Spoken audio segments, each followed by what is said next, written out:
Hi, it's Nell, and today's video is all about the Kalanchoe luciae, or flapjack plant, or paddle plant. I grow it in my garden, but it makes a really good and interesting house plant. So stick around, I'm going to tell you all about how to care for it indoors.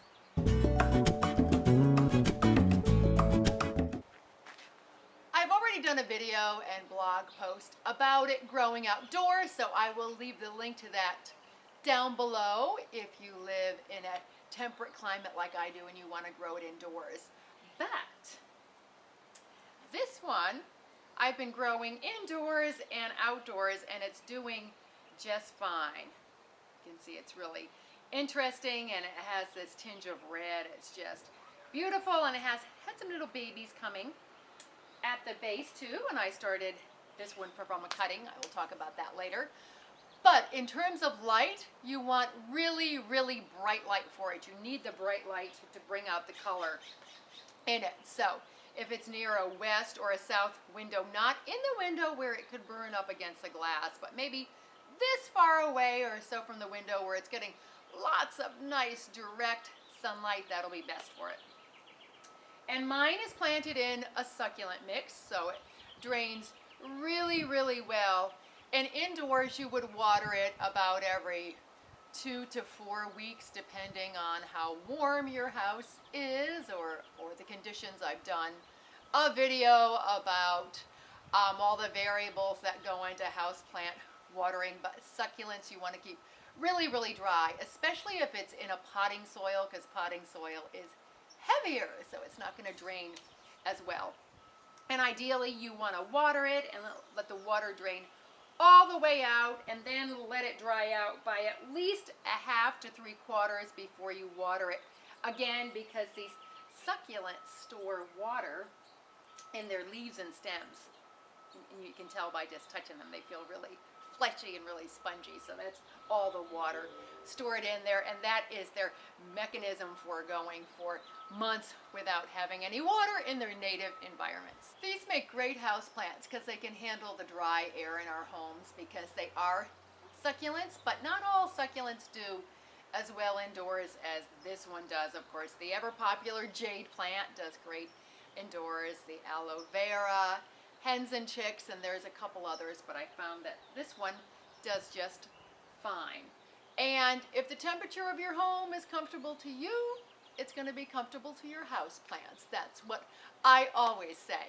Now, in terms of pests indoors, succulents tend to get mealybug, and I go into the treatment for mealybug in my book, Keep Your House Plants Alive. I'll leave the link to that down below. And they can also get aphids too, and you can remedy them both in the same way, but yours may not get it, so I'm not going to go into it. But they tend to live, especially the mealybugs, tend to live in the nodes and in the crooks and the crannies here.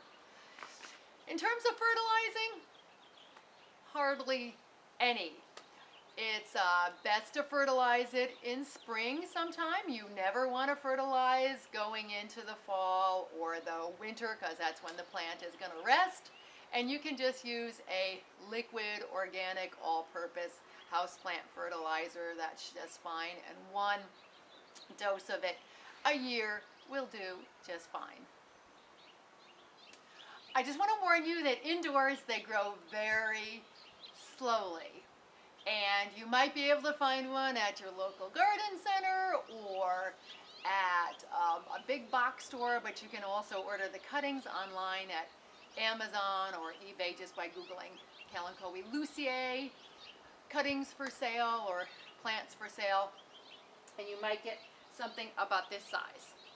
This was about the size of the plant that I planted, and the cutting that I planted from my patch, and you might even get it in a pot this size. So it might be a little bit smaller. Here, they are a very popular outdoor plant, so they sell them in all sizes of pots, and they're everywhere. So I just wanted to warn you about the slow growing thing.